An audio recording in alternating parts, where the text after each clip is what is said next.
Okay, so this video is looking at whistleblowing. That's part of your business ethics topic for your A-level.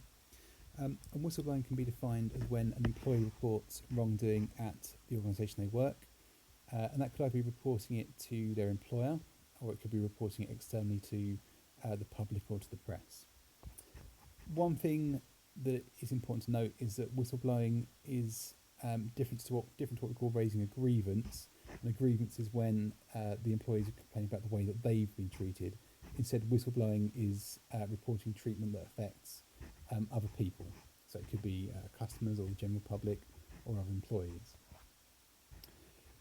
I think with this topic and business ethics more generally, it's always useful to know a few case studies and to be able to include those in your essays and kind of be able to talk through some of the issues they raise. So one very famous case study involving whistleblowing is that of Edward Snowden. And a few years ago, I think in 2013, he became famous because what he did was he stole some sensitive documents from the US intelligence and leaked them to the international press. And so he was working as a contractor for US intelligence, and he'd been given a fairly sort of menial task to do, I think, of scanning or photocopying some documents. However, the documents were linked to something US intelligence was doing at the time, which was basically conducting mass surveillance of perfectly innocent and ordinary US citizens, which Snowden objected to. Had a moral objection to, because he thought it was a huge invasion of privacy, and he wanted to kind of make public what was happening here. And so for that reason, we describe him as being a whistleblower. When as we're seeing some sort of further slides, one of the issues we might want to think about in whistleblowing is the kind of impact that it has, and how that may or may not impact upon whether whistleblowing is justified. And so Snowden's actions did have some impact. So certainly it did raise awareness of privacy issues and the way that governments were operating. And it also resulted in some legal changes to the way intelligence services operated. So I think in the US, the law changed so that US intelligence could not conduct surveillance on ordinary citizens without good legal cause. On the other hand, however, there are plenty of people, particularly people who work for intelligence services or people in government, who felt that Snowden's actions had some very negative consequences. So people do, or some people have argued that by releasing these documents, it kind of told people what US intelligence, but also other intelligence, including British intelligence, were and weren't capable of doing, and that kind of helped terrorists change their methods to try to avoid detection. But it also helped what we might call hostile countries, so Russia and China, better understand how US intelligence and British intelligence worked. So his actions certainly haven't been praised universally. And in fact, and again, it's another issue with whistleblowing, or at least in some circumstances, Snowden was charged with breaking a number of laws around theft and espionage, which is enough for spying. And so he ended up fleeing to Russia and claiming asylum there. So he now lives in Russia, and that's what you could describe as being a fugitive. Okay. Now we can look now at some general arguments for why whistleblowing might be either justified or something that should be done. And the first of these, and it certainly doesn't apply in every case, but in some cases there is a legal responsibility to report unethical or dangerous behaviour. So, for example, if as a teacher I noticed a colleague, let's say, slumped out on their desk with a bottle of whiskey in front of them, and I thought they were drunk, I simply wouldn't be allowed to just kind of go, oh well, that's just Fred. He's like that on a Monday morning. I'd have a legal duty to report that behaviour, because obviously that could put children at risk. Another argument for whistleblowing is that whistleblowers are actually protected by law in the UK. So, in theory, at least, if you make a disclosure, you blow the whistle, then you can't be harassed or discriminated against by your employer. You have legal protection, and that exists to encourage people to report bad behaviour, and therefore to encourage businesses to act responsibly. could also be argued that whistleblowing is simply good for the health of the company. An analogy here might be you could sort of see whistleblowing as being a symptom that there's something wrong with the company. And just like if you had a symptom wrong with your physical health, that enables you to take action by going to doctors or taking medicine. And so similarly, whistleblowing enables a company to correct bad behaviour and become a better organisation. And finally, it could be argued that employees have a duty to protect the interests or welfare of the general public or of their customers, and that might link in quite nicely with stakeholder theory that we talked about in our last lesson. Equally, there are some arguments against whistleblowing, or some reasons why people might choose not to whistleblow. So one argument against whistleblowing might look at the motives of the person who's doing the whistleblowing, and it's possible people might make false accusations or trivial accusations for some fairly unethical reasons. So perhaps they're attention seeking.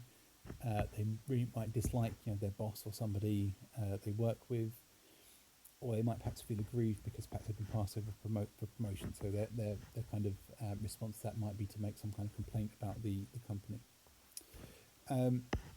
Just going back to the Edward Snowden case, in some cases whistleblowing could raise issues of national security, and so we might feel it's not justified, or that it's less acceptable in those cases. Although I've said that whistleblowers are protected at work, there certainly have been cases in the past, before those protections existed, where the person who whistleblows becomes bullied, harassed, perhaps overlooked for promotion. In fact, in some cases, whistleblowers have even been threatened with violence against them, against their families. Although laws exist today to guard against that, it might be quite hard to prove whether a company is kind of overlooking you for promotion on the basis of something you've done in the past. So it might be quite a hard thing to prove. It might also be kind of viewed that whistleblowing won't really make any real difference, because even if you made that report, at least if you did it internally, then management will just kind of ignore it.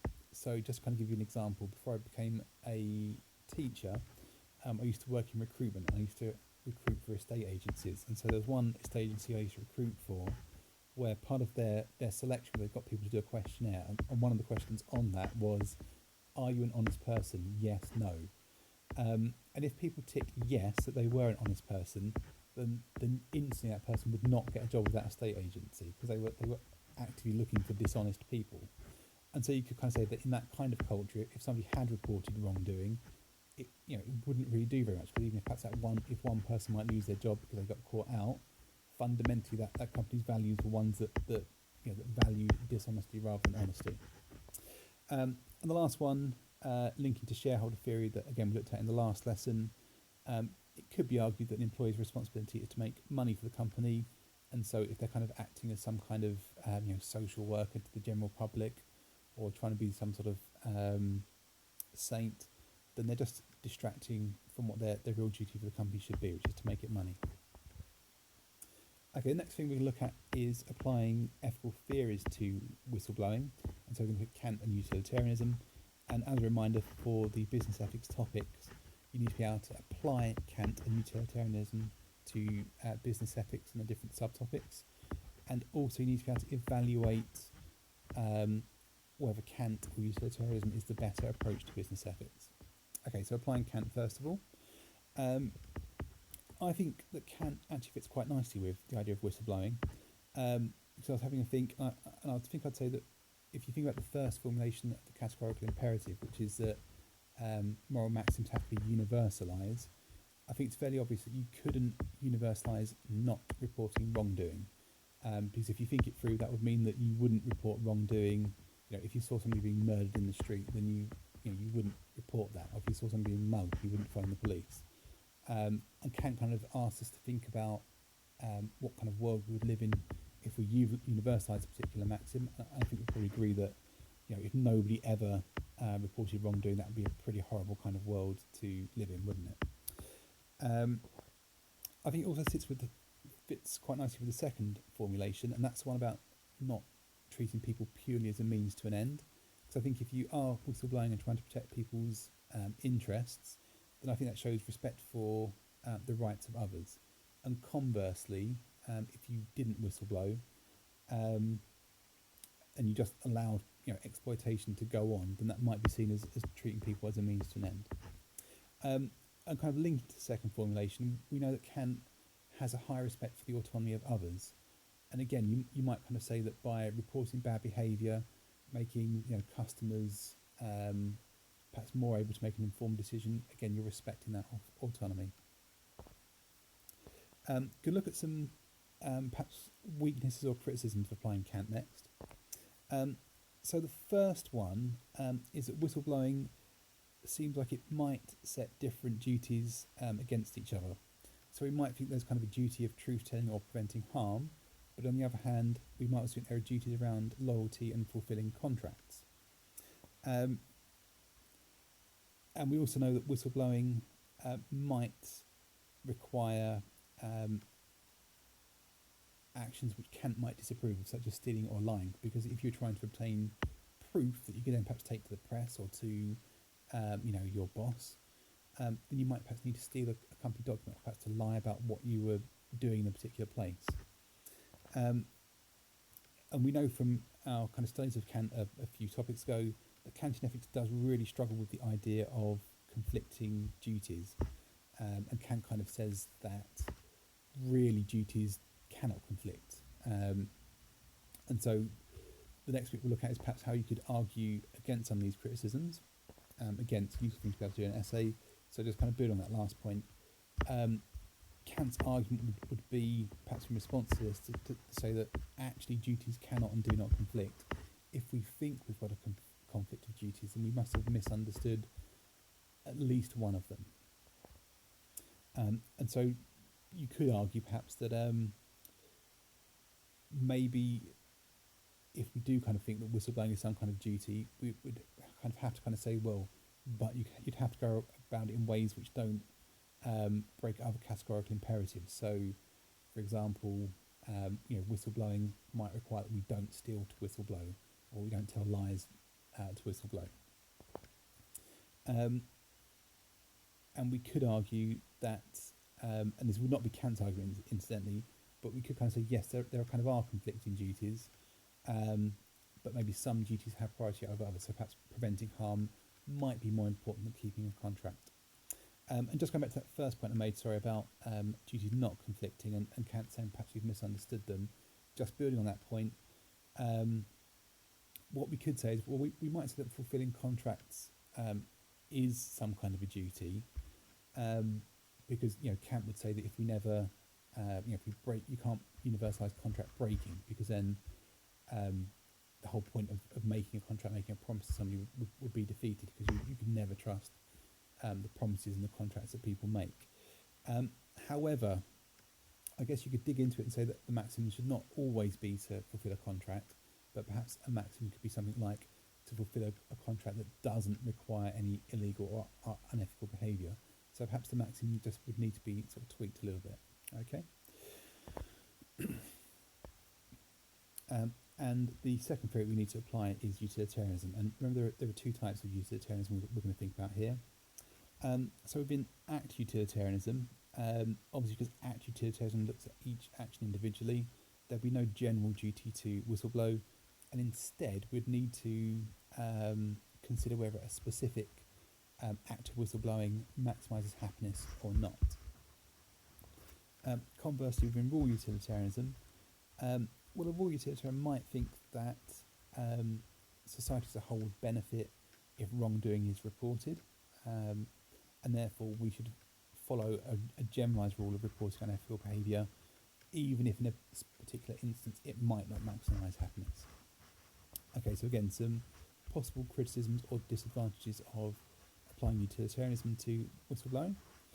The first one is that act utilitarianism would seem to justify keeping silent on quite a few occasions. So, I kind of gave the scenario of, well, what if suppose I saw a drunk teacher, I said, well, there's a legal responsibility to report that. But you could make a case as an act utilitarian to say that, oh well, what if that teacher had a large family, and his or her wages were the only wages, and therefore if they lost their job, there'd be quite intense suffering for quite a few children and other family members. So therefore maybe it would be better, happiness would be maximised if I just kept quiet. And that could be a problem because it seems like there is a duty to tell the truth. The consequences be damned. And so that we might have a problem with the actual utilitarian approach to that. One thing I do think is a problem applying utilitarianism to whistleblowing is that the problem predicting the outcome here, because quite often if you were to flag up a bit of unethical behaviour, what happens next is simply outside of your control, because in many organisations you're just one kind of small cog in a really, really big wheel. And so I mentioned Edward Snowden, and said his job was actually sort of relatively low level, and so how far could he really have weighed up the consequences of his actions? And I do think utilitarianism is better when we're in control of the outcomes, and works a bit less well when the outcomes are kind of way beyond our control. Okay. And then just think about a couple of ways we could perhaps respond to those criticisms. Well, I do kind of say that the certainty of the outcomes is relatively low. However, if you think about the hedonic calculus, the one element of that is certainty. So we could just kind of say that actually, if we assign a very low certainty to the outcome of our whistleblowing, and that's just factored into the hedonic calculus, it's just something we would sort of take into account. Equally, a rule utilitarian approach would kind of overcome both those problems actually, because we don't really need to think about the outcome of our specific action of a specific act of whistleblowing, because we might feel there's just a generalised benefit to society if bad behaviour is reported. And then similarly, it will also overcome the sort of act utilitarian approach of keeping silent on many occasions, arguably, because again, if we feel there's a generalised benefit to society if we do report. Okay, so that's it on whistleblowing. Thank you.